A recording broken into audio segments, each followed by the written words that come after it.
Ladies and gentlemen, Blake Lively.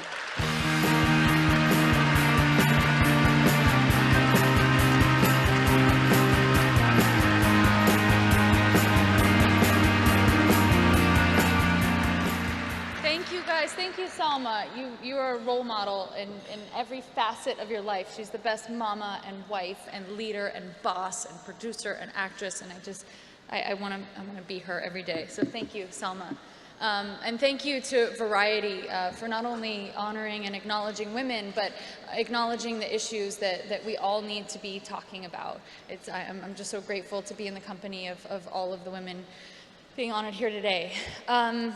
So I'm here today because I'm a mama and I have two baby girls. Well, they're not babies, but I think they are. James and Inez, and they are my world. And I would do anything to protect them. I would literally die for them without a moment's thought. And for those of you who have children, I think you know what I'm talking about. I mean, if you think of what you would do for your child, I don't think there's anything you wouldn't ask of yourself. So it got me thinking, what is the value of a single child's life? And what is the value of a child's life who isn't our own? Like, what is her little life worth or his little life worth, And the sexual exploitation of children is something that isn't happening rarely. It's not happening worlds away. It's happening right here and right now. So to show you guys that, while I'm talking, there's a map right here. And if you guys look up at this map, every time a dot shows up, is it live? What's happening? Oh, there you go. There you go. Now they have it live. So every time a dot shows up, that is someone that's trading or viewing child pornography right now as we speak. So that's how prevalent this is.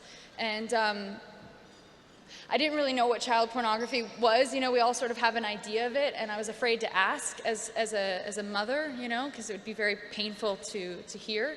And I felt like I had to ask, though, and I feel like I have to share it with you guys now. And it is disturbing, and I want to warn you, but I feel it's my responsibility to tell you guys because it is the truth.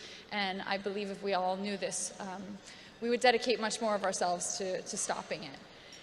So when I asked what child pornography entailed, yes, it's nude images of boys and girls under the age of 18. But now, because of high-speed internet, it's also videos very prominently. And videos of kids, and by kids I mean prepubescent, visibly prepubescent. And they make the distinction because of the internet and there's so much content, these pedophiles are desensitized. Because of that, the kids are getting younger and the content is getting that much more devastating. So when this law enforcement officer told me this, I asked him how young are the young kids he's seeing, and he told me infants. And I have a 6-month-old baby. So I said, what does that mean, like what does an infant mean? And he said, with the umbilical cord still attached. I know it's so devastating to hear this, and I'm really sorry to share this, but I'm grateful that you guys are listening, because this is actually happening, and it's important that we know this and that it resonates with us so that we think about this in our days and in our personal life. So I asked them what happens in these videos, and unspeakable things happen, but I'm again going to speak about them because I feel like if these kids are experiencing this, the least that they deserve is for us to hear what is actually happening to them. So no, it's not just touching. There is penetration. There is extreme torture and bondage. There is bestiality, which is having an animal penetrate the child or infant. There is incest. I mean, they said you think of it, anything you could think of, it's out there and it's being traded, and there's 30 to 50 million files a day being traded that we know of. I mean, you can see what's happening right now. And this is happening to any child and every child. 90% of children know their abusers. So, our children are at risk. You may know this person. It may be a doctor. It may be a coach. I thought that people that were working with children were people that wanted to protect them. But oftentimes these people who have this propensity for wanting to lure children, and they find out a profession that gives them access to children and lots of them. And ideal victims are young children because they can't speak up and they don't make great witnesses if they do. Only 10% of children actually do speak up once they've been abused. So what's incredible about the Child Rescue Coalition is that they are proactive. They don't wait for these children to speak up. They can identify these pedophiles. They can see the IP address that's trading this child pornography. They don't know, there's no privacy issues, there's no big brothering. They see the IP address of who's trading these files, and they give that to law enforcement. And the trading of these files is a felony, so law enforcement can knock on that person's door and see if that person has access to a child, because the average abuser abuses between 50 and 100 children in their lifetime. Per person, per abuser.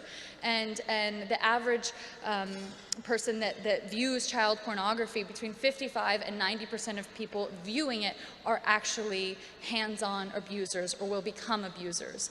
And you know, you think that sounds like a lot, 50 to 100, maybe that's unrealistic, but the kids age out of the age that they stay silent, or they age out of the sexual preference of the predator.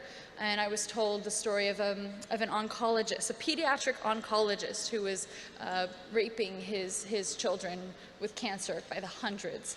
And there was a nurse who was working with children with mental and physical disabilities. And when he was caught, they asked him how many children he abused. And he looked outside the window at the snow and said, "How many snowflakes are there outside?" So this is so prevalent, and I want you guys to know this, and I want it to resonate with you, and I want you to see that the Child Rescue Coalition in just 3 years has found 9,000 predators so far. They have saved 2,000 children.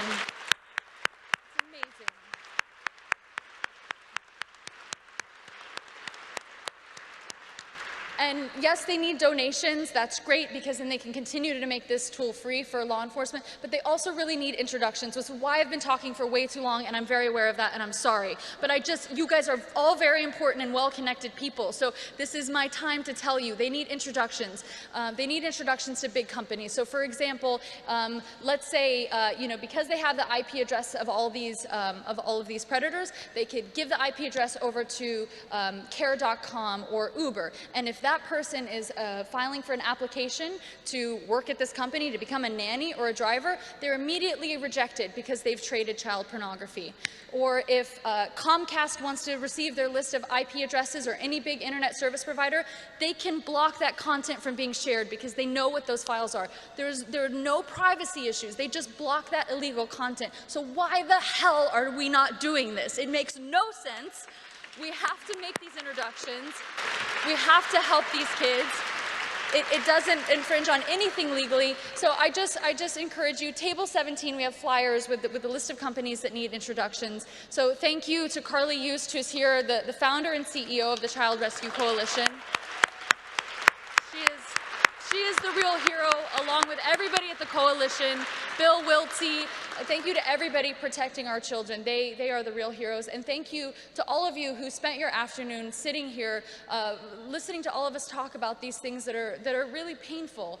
And I just think, I just feel really grateful to have the opportunity to speak for the people that aren't able to speak for themselves. And I know that all of us feel that way today. So thank you for valuing everyone's life, for these children's lives.